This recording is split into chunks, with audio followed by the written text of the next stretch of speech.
Welcome back to matinee cafe. ಇವತ್ತಿನ review Vidyapati. Dolly Dhananjay ಅವರ production ನಿಂದ ಬರ್ತಿರೋ ಈ ಮೂವಿಲಿ ನಾಗಭೂಷಣ್ ಅವರು ಲೀಡ್ ರೋಲ್ ಅಲ್ಲಿ ಆಕ್ಟ್ ಮಾಡಿದ್ದಾರೆ. ಹಾಗೆ ಇಶಾಮ್ ಹಸೀನ್ ಇವರಿಬ್ರು ಈ ಮೂವಿಯನ್ನ ಡೈರೆಕ್ಟ್ ಮಾಡಿದ್ದಾರೆ ಮತ್ತು ಮಲೈಕಾ ಲೀಡ್ ರೋಲ್ ಅಲ್ಲಿ ಆಕ್ಟ್ ಮಾಡಿದ್ದಾರೆ.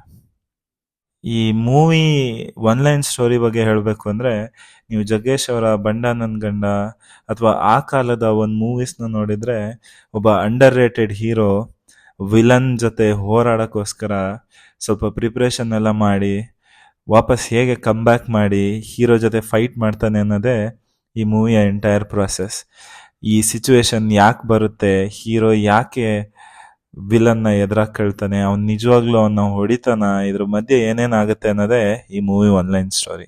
ಬನ್ನಿ, ಈ ಮೂವಿ ಹೇಗಿತ್ತು, ವರ್ಕ್ ಆಯ್ತಾ, ವರ್ಕ್ ಆಗ್ಲಿಲ್ವಾ, ಇದ್ರ ಪಾಸಿಟಿವ್ಸ್ ಏನು, ನೆಗೆಟಿವ್ಸ್ ಏನು ಎಲ್ಲ ತಿಳ್ಕೊಳ್ಳೋಣ ಒನ್ ಬೈ ಒನ್. ಯೂಶ್ವಲಿ ನಾನು ಪಾಸಿಟಿವ್ಸ್ ಜೊತೆ ಮೂವಿನ ಸ್ಟಾರ್ಟ್ ಮಾಡ್ತೀನಿ, ಬಟ್ ಇವತ್ತು ಯಾಕೋ ನೆಗೆಟಿವ್ಸ್ ಜೊತೆನೆ ಈ ಮೂವಿ ರಿವ್ಯೂ ಸ್ಟಾರ್ಟ್ ಮಾಡಬೇಕು ಅಂತ ನನಗನ್ನಿಸ್ತಾ ಇದೆ.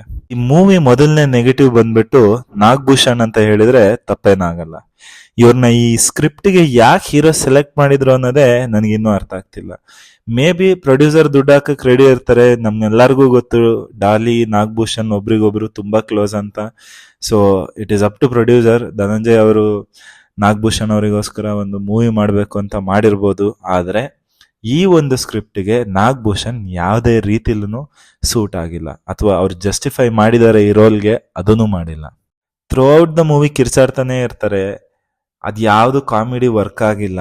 ಇನ್ಫ್ಯಾಕ್ಟ್ ನಿಮಗಂತೂ ಇರಿಟೇಟ್ ಆಗಕ್ಕೆ ಸ್ಟಾರ್ಟ್ ಆಗುತ್ತೆ, ಯಾಕೆ ಇವರು ಅನ್ನೆಸೆಸರಿ ಇಷ್ಟೊಂದು ಕೂಗಾಡ್ತಿದ್ದಾರೆ ಅಂತ. ಮೊದಲೇ ಥಿಯೇಟ್ರಲ್ಲಿ ಜನ ಇರಲಿಲ್ಲ, ಇದ್ದವರು ಒಂದು 4 ಜನ ಎದ್ದೋದ್ರು.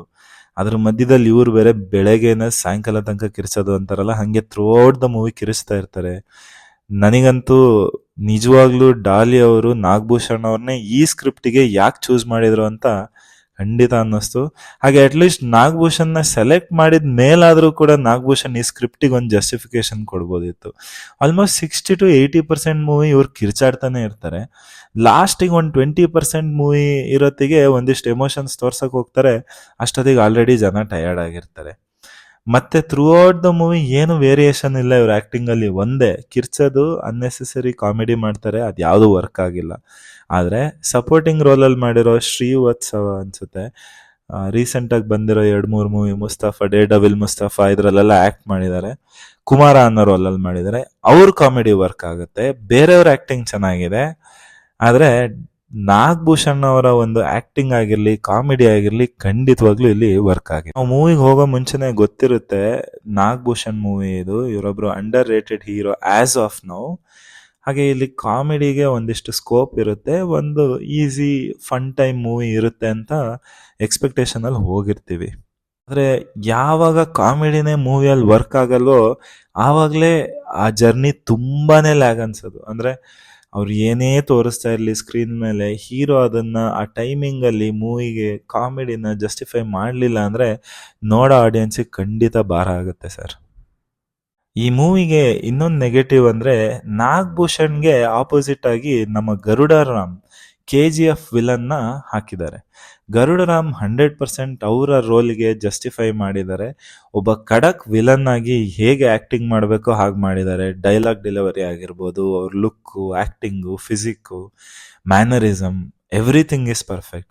ಜಸ್ಟ್ ದಟ್ ಈ ಒಂದು ಹೀರೋಗೆ ಅವರು ತುಂಬಾನೇ ಹೆವಿ ವಿಲನ್ ಅಂತ ಅನ್ನಿಸ್ತಾರೆ. ನಾಗಭೂಷಣ್ ಅವರು ಗರುಡರಾಮ್ನ ಹೊಡಿತಾರೆ ಅನ್ನೋದು ಯಾವ ಆಡಿಯನ್ಸ್ಗೂ not even for 1 second belief ಬರಲ್ಲ. ಇನ್ಫ್ಯಾಕ್ಟ್ ಲಾಸ್ಟ್ ತನಕನೂ ಹಾಗೆಲ್ಲೋ ಅನ್ಸಲ್ಲ. ಹಾಗೆ ಒಂದು ಕ್ಲೈಮ್ಯಾಕ್ಸ್ ಅಲ್ಲಿ ನಾಗಭೂಷಣ್ ಅವರು ಆಕ್ಚುಲಿ ಗರುಡರಾಮ್ ಅವ್ರನ್ನ ಹೊಡೆಯೋ ತರ ಸೀನ್ಸ್ ಇದೆ, ಬಟ್ ಅದು ಯಾವುದನ್ನು ನಿಮಗೆ ಕನ್ವಿನ್ಸಿಂಗ್ ಅನ್ಸಲ್ಲ. ಮತ್ತೆ ಅಟ್ ಲೀಸ್ಟ್ ಸಿನಿಮ್ಯಾಟಿಕ್ ಆಗಾದ್ರೂ ಜೆನ್ಯೂನ್ ಅಂತ ಅನ್ಸಲ್ಲ. ನಮ್ಮೆಲ್ಲರಿಗೂ ಗೊತ್ತು ರಿಯಲ್ ಲೈಫಲ್ಲಂತೂ ಇದೆಲ್ಲ ನಡೆಯಲ್ಲ. ಅಟ್ಲೀಸ್ಟ್ ಸಿನಿಮಾದಲ್ಲಾದ್ರೂ ನಂಬೋ ತರ ಮಾಡ್ಬೇಕಲ್ವಾ, ಅದನ್ನು ಅನ್ಸಲ್ಲ. ಈಗ ಪ್ರೊಡ್ಯೂಸರ್ ಒಬ್ಬ ಹೀರೋನ ನಂಬಿ ಕೋಟ್ಯಾಂತರ ರೂಪಾಯಿ ದುಡ್ಡು ಹಾಕ್ತಾನೆ ಅಂದ್ಮೇಲೆ ಹೀರೋಗೆ, ಪ್ರೊಡ್ಯೂಸರ್ಗೆ ಮತ್ತು ಆ ಸ್ಕ್ರಿಪ್ಟಿಗೆ ಏನ್ ರಿಕ್ವೈರ್ಮೆಂಟ್ ಇದೆಯೋ ಆ ಒಂದು ಜಸ್ಟಿಫಿಕೇಶನ್ನ ಮಾಡೋ ಎಲ್ಲ ರೆಸ್ಪಾನ್ಸಿಬಿಲಿಟಿನೂ ಇದ್ದೇ ಇರುತ್ತೆ. ಆ್ಯಂಡ್ ಇಟ್ಸ್ ಹಿಸ್ ಡ್ಯೂಟಿ ಅಂತ ನಾನು ಖಂಡಿತ ಭಾವಿಸ್ತೀನಿ. ಫಾರ್ ಎಕ್ಸಾಂಪಲ್, ಈ ಮೂವಿಯಲ್ಲಿ ನೀವು ಪ್ರೊಡಕ್ಷನ್ ವ್ಯಾಲ್ಯೂಸ್ನ ನೋಡಿದರೆ ತುಂಬಾನೇ ಚೆನ್ನಾಗಿ ಡಾಲಿ ಅವರು ಖರ್ಚು ಮಾಡಿದ್ದಾರೆ ಸ್ಟಾರ್ಟಿಂಗಲ್ಲಿ. ಆ ನಾಗಭೂಷಣ್ ಅವ್ರನ್ನ ಒಂದು ರಿಚ್ ಬ್ಯಾಕ್ಗ್ರೌಂಡ್ ತೋರಿಸೋದಾಗ್ಲಿ, ಅವ್ರ ಲ್ಯಾವಿಶ್ ಲೈಫ್ನ ಪ್ರೆಸೆಂಟ್ ಮಾಡೋಕ್ಕೋಸ್ಕರ they have spent a lot. ಇಷ್ಟೊಂದು ದುಡ್ಡು ಖರ್ಚು ಮಾಡಿ ಇಷ್ಟೊಂದು ಒಳ್ಳೆ ಬಜೆಟ್ ಮೂವಿನ ನಿಮಗೋಸ್ಕರ ಒಳ್ಳೆ ಸ್ಕ್ರಿಪ್ಟ್ನ ಕೊಡ್ತಿದ್ದಾರೆ ಅಂದರೆ, so through the movie there is a requirement hero transform ಆಗಿ ಒಂದು ಒಳ್ಳೆ martial arts, karate, whatever you call, ಅದನ್ನ ಕಲಿತು ಗರುಡರಾಮ್ ಅವ್ರನ್ನ ಹೊಡೆಯೋ ಒಂದು ಸ್ಟೋರಿ ಇದೆ. ಸೊ ಆ ಟ್ರಾನ್ಸ್ಫಾರ್ಮೇಶನ್ ಸೀಕ್ವೆನ್ಸಲ್ಲಾದರೂ ಅಟ್ಲೀಸ್ಟ್ ನೀವು ಆಡಿಯನ್ಸ್ಗೆ ಓಕೆ ನಾಗಭೂಷಣ್ ಹಿಂಗಿದ್ರು, ಅದಾದಮೇಲೆ ಕ್ಲೈಮ್ಯಾಕ್ಸ್ ಟುವರ್ಡ್ಸಲ್ಲಿ ತುಂಬ ಎಫರ್ಟ್ ಹಾಕಿ ಒಂದೊಳ್ಳೆ ಬಾಡಿ ಮಾಡಿದ್ರು, okay now I can believe may be Nagabhushan ಒಂದು ಹೊಡೆಯೋ ಟ್ರೈ ಮಾಡ್ಬೋದು ಅಂತ. ಇಲ್ಲ, ಆ ಥರ ಏನಿಲ್ಲ. ನೀವು ಸುಮ್ಮನೆ ಒಂದು ಸಾಂಗಲ್ಲಿ ಮಾಮೂಲಿ ಪ್ರಾಕ್ಟೀಸ್ ಮಾಡ್ತಾನೆ, ಹಿಂದೆ ಹೋಗ್ತಾನೆ, ಬೆಳಗ್ಗೆ ಸಂಜೆ ಓಡ್ತಾನೆ, ಟೈರ್ ಕಟ್ಕೊಳ್ತಾನೆ, ಇದು ಎಷ್ಟು ಒಂದು 100 ಮೂವೀಸಲ್ಲಿ ನೀವು ನೋಡಿರ್ತೀರ. ಅದನ್ನೇ ಒಂದು ತಿರ್ಗಾ ಇಲ್ಲಿ ಹೊಡೆದಿದ್ದಾರೆ. ಓಕೆ, ಆ ಡೈರೆಕ್ಟರ್ದಲ್ಲ ತಪ್ಪು, ಇನ್ಫ್ಯಾಕ್ಟ್ ಅದು ಆ್ಯಕ್ಟರ್ದೇ ತಪ್ಪು. ನಾಗಭೂಷಣ್ಗೆ ನೀವು ಒಂದು ಪಿಕ್ಚರ್ಗೆ ಏನು ರಿಕ್ವೈರ್ಮೆಂಟ್ ಇದೆ, ನಾನೊಬ್ಬ ಆ್ಯಕ್ಟರ್ ಆಗಿ ಏನು ಜಸ್ಟಿಫೈ ಮಾಡಬೇಕು ಅನ್ನೋದು ಖಂಡಿತವಾಗ್ಲೂ ಅದು ಅವ್ರ ರೆಸ್ಪಾನ್ಸಿಬಿಲಿಟಿ ಆಗುತ್ತೆ ಅಂತ ನಾನು ಭಾವಿಸ್ತೀನಿ.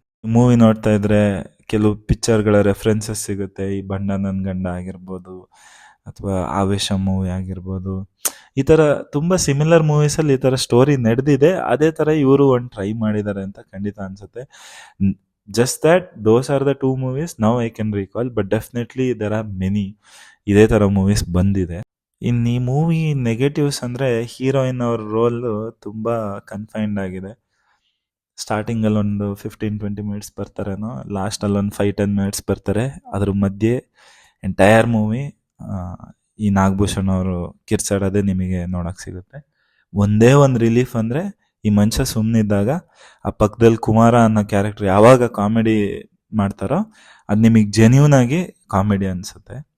ಬಿಕಾಸ್ ಎಲ್ಲರಿಗೂ ಗೊತ್ತು ಕಾಮಿಡಿ ಮಾಡೋದು ಅಷ್ಟು ಈಸಿ ಅಲ್ಲ. ಬೇರೆ ಯಾವ ರೋಲ್ ಬೇಕಾದರೂ ನೀವು ನಾರ್ಮಲಾಗಿ ಆ್ಯಕ್ಟ್ ಮಾಡಿ ಕ್ಲೋಸ್ ಮಾಡಿಬಿಡ್ಬೋದು. ಬಟ್ ಕಾಮಿಡಿ ಅಂದರೆ ಟೈಮಿಂಗ್ ಈಸ್ ಆಲ್ವೇಸ್ ಇಂಪಾರ್ಟೆಂಟ್. ನಿಮಗೆಲ್ಲೂ ಆ ಟೈಮಿಂಗ್ ಕ್ಲಿಕ್ ಆಗಲ್ಲ, ನಿಮಗೆಲ್ಲೂ ಒಂದು ಜೋಕು ಕ್ರ್ಯಾಕ್ ಆಗಲ್ಲ ಅಂದಮೇಲೆ ನೀವು ಕ್ರ್ಯಾಕ್ ಆಗ್ತೀರಾ ಮೂವಿ ನೋಡಿದರೆ.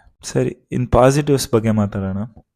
ಅಫ್ಕೋರ್ಸ್ ಡಾಲಿ ಅವ್ರ ಪ್ರೊಡಕ್ಷನ್ ತುಂಬ ಚೆನ್ನಾಗಿ ದುಡ್ಡು ಖರ್ಚು ಮಾಡಿದ್ದಾರೆ. ಪ್ರೊಡಕ್ಷನ್ ವ್ಯಾಲ್ಯೂಸ್ ತುಂಬಾ ರಿಚ್ ಆಗಿ ಕಾಣುತ್ತೆ. ಸ್ಟಾರ್ಟಿಂಗ್ ಏನೊಂದು 1/2 hour to 40 minutes mostly are within that ಒಂದು ಹೀರೋ ಅಥವಾ ಹೀರೋಯಿನ್ ಒಂದು ರಿಚ್ ಬ್ಯಾಕ್ಗ್ರೌಂಡಲ್ಲಿ ಮೂವಿನ ಪ್ರೆಸೆಂಟ್ ಮಾಡಿದ್ದಾರೆ. That is definitely top notch ಅಂತ ಹೇಳ್ತೀನಿ. ತುಂಬಾ ದುಡ್ಡು ಖರ್ಚು ಮಾಡಿದ್ದಾರೆ. ಪ್ರೊಡ್ಯೂಸರ್ ಆಗಿ ಡೆಫಿನೆಟ್ಲಿ ಅವ್ರು ಅಷ್ಟೇ ಮಾಡೋಕ್ಕಾಗೋದು. ಒಂದೊಳ್ಳೆ ಡೈರೆಕ್ಟ್ರೂ ಕೊಟ್ಟಿದ್ದಾರೆ. ಇನ್ಫ್ಯಾಕ್ಟ್ ಇಲ್ಲಿ ಸ್ಕ್ರಿಪ್ಟ್ ಕೂಡ ಚೆನ್ನಾಗೇ ಇದೆ. ಈ ಒಂದು ಸಣ್ಣ ಪುಟ್ಟ ಮೂವಿ ರೆಫರೆನ್ಸಸ್ ಇದೆ ಅಥವಾ ಈ ಥರ ಮೂವೀಸ್ ಆಲ್ರೆಡಿ ಬಂದಿದೆ ಅಂತ ಅನಿಸಿದ್ರು ಇವತ್ತಿನ ಟೈಮಿಗೆ ಏನು ಬೇಕೋ ಅಥವಾ ಈ ಥರ ಒಂದು ಬ್ಯಾಕ್ಡ್ರಾಪ್ ಇಟ್ಕೊಂಡು ಹೇಗೆ ಮಾಡ್ಬೋದೋ ಆ ಥರ ಒಂದು ಮೂವಿ ಸ್ಕ್ರಿಪ್ಟ್ನ ಮಾಡಿದ್ದಾರೆ. ಸ್ಕ್ರೀನ್ ಪ್ಲೇ ಆಗಿರ್ಬೋದು, ಡೈರೆಕ್ಷನ್, ಇಟ್ಸ್ ಓಕೆ.